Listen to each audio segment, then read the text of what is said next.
My name is Felicia Connor. I am one of the MD admissions advisor with the University of Calgary. So I'm just going to do a brief presentation just to provide a brief overview of the MD admissions process.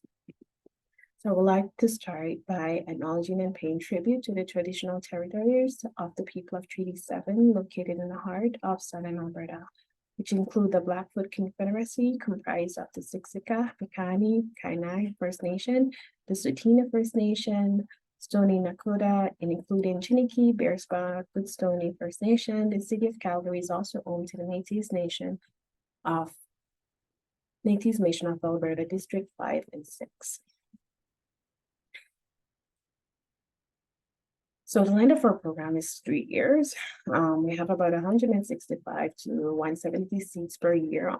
On average, it varies. The class of 2026, which is a class that started in July of 2023, consisted of 160 students. 85% of the seats are reserved for Albertan residents.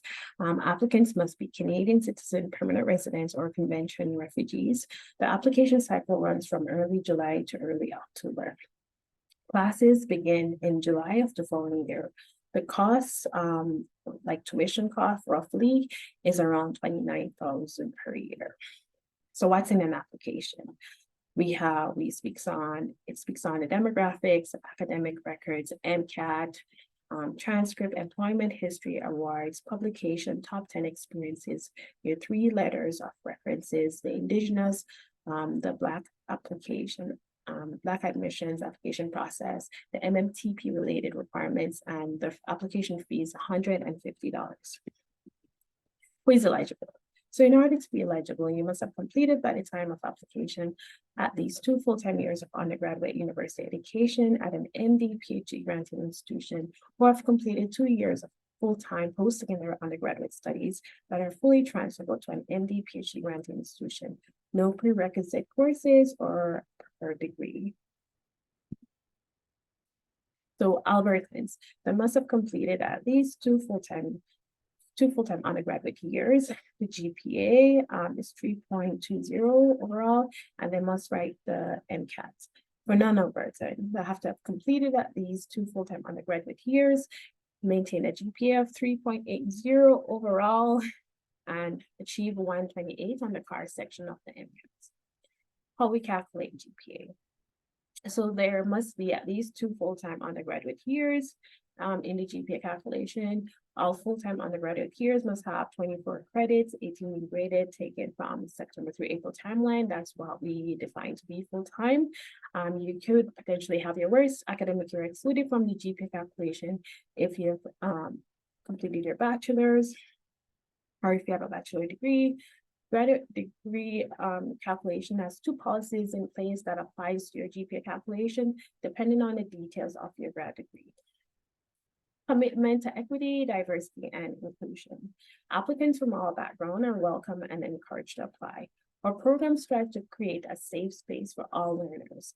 Applicants with any form of disabilities are encouraged to contact Student Accessibility Services to explore appropriate accommodations. File review. Applications that are considered complete by the published application deadline will be put forward for initial file review. Our file review, our reviewers or assessors are from 4 groups. So we have reviewers or assessors from the faculty, trainees, which can either be students or residents, community members, and allied health professionals. Stage 1, pre-interview score. So each files are reviewed in a holistic manner by our file reviewers. The applicant's academic and non-academic components are weighted equally. So like 50% we weigh the academic attributes, and the other 50% is just personal attributes. So for the academic attributes, its GPA is 20%, the MCAT CAR is 10%, the global assessment of academic merit is 10%, the intellectual curiosity and scholarship and research is 10%. The GPA and the MCAT score will be automatically calculated by UCalgary. So another half is your personal attributes. So we're looking at your communication skills, interpersonal skill and collaboration, the maturity, insight, and resilience, evidence of commitment to communities and advocacy on behalf of others, and evidence of organizational management and leadership skills. So again, the file review include 20% of your GPA, 10% of MCAT cards, and 10% for each attribute. And we do get this a lot. We do ask applicants tend to be a lot more interested in, of course, like, what does the attribute mean? Like, what are we looking for? So for the subjective academic review, each assessor will be assigned a score for the strength of the entire academic record. We're taking into account courses that you took, the program of study, trends over time, life contact, consistency, and other section of the MCAT, etc. So when we speak on communication skills, we're looking at the letters of reference and activities that require communication with others. So interpersonal skills and collaboration, teamwork, and of course, seeing projects through completion, maturity and insight. We're looking at the things you say in your application, your letters of reference, and of course, sincerity and reflection plays a role.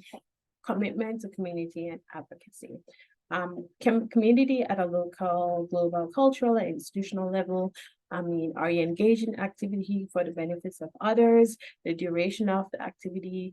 Are you actively engaged in making the world a better place? Because the idea is that you are going to go out and serve your community.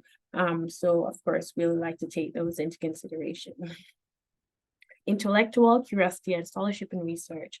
We're looking at the inquiry, independence, study courses, completing courses outside of your major, productivity, especially in grad student. Of course, standards would vary based on age and experience. So organizational, management, and leadership skill, project coordination, we're looking at your time management, successful leadership, and of course, that being focused on the completion of goal. So once the scores have been calculated, interview invites are sent to the top 500, 600 applicants. So in the 2022-2023 application cycle, 536 applicants were offered interview, and 438 were Albertan, and 98 were non-Albertan. So stage 2, which is the multiple mini interviews, so the MMIs. They may be virtual or in person. Historically, they've always been in person, but due to COVID, we had to switch over a little bit to the virtual format. They're always held at various times during the end of winter or early spring.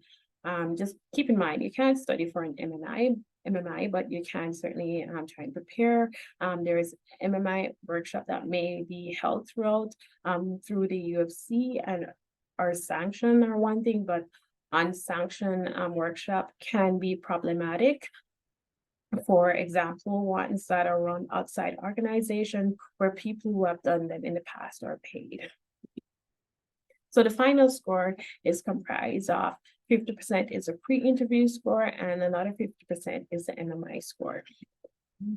So we do get asked this a lot. Is it hard to get in? Yes, it's highly competitive.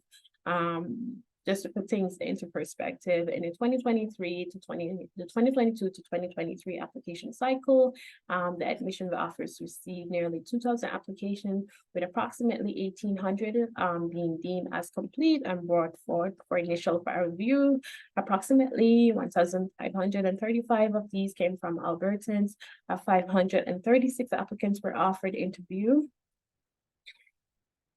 Can you choose another career and decide that you want to do medicine later? Absolutely. So what makes a strong application? There is no formula for a successful application. We encourage applicants to achieve a competitive GPA, CAR score, and demonstrate that they can balance their academic workload with other responsibilities, whether that be family, employment, extracurricular commitments, or community engagement. Organization and meeting or even exceeding the requirements is a positive. Is feedback available for unsuccessful applicant? Sadly, no. You're always competing against the current year cohort. Is it acceptable to apply for multiple cycles? Absolutely. It is, and it's common. Just keep a healthy relationship with your desire to get in. Oftentimes, if an applicant doesn't receive receive admissions into the program, it's not necessarily evidence of a weak application, but more so a highly competitive program. My recommendation: get involved, but just do not stretch yourself too thin. Perfection is not necessary, but integrity and honesty are. Highlights your strength, have a plan B, C, D. Pretty much do not put all your eggs in one basket. Read the applicant manual, respect the deadline, and do not procrastinate. Stick to the information found in the applicant manual and the blog. Prospective applicants are encouraged to reach out to us if further clarification is necessary.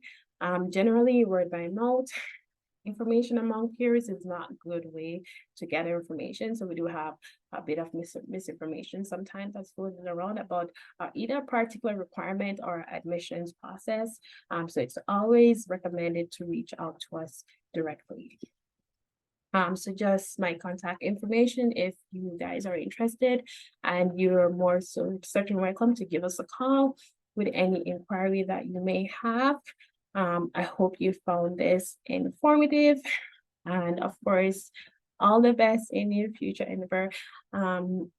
The application process can be quite complex, so it's always best to be organized, especially if you're planning to apply to multiple other medical schools, because I do find like applicants tend to either get themselves confused regarding, depending on the school that they're applying for, with their eligibility criteria and admission process. So be very organized, and it takes time. So do not try and rush. Okay. All right. Hope you guys found this informative, and I hope you have a great day. Okay.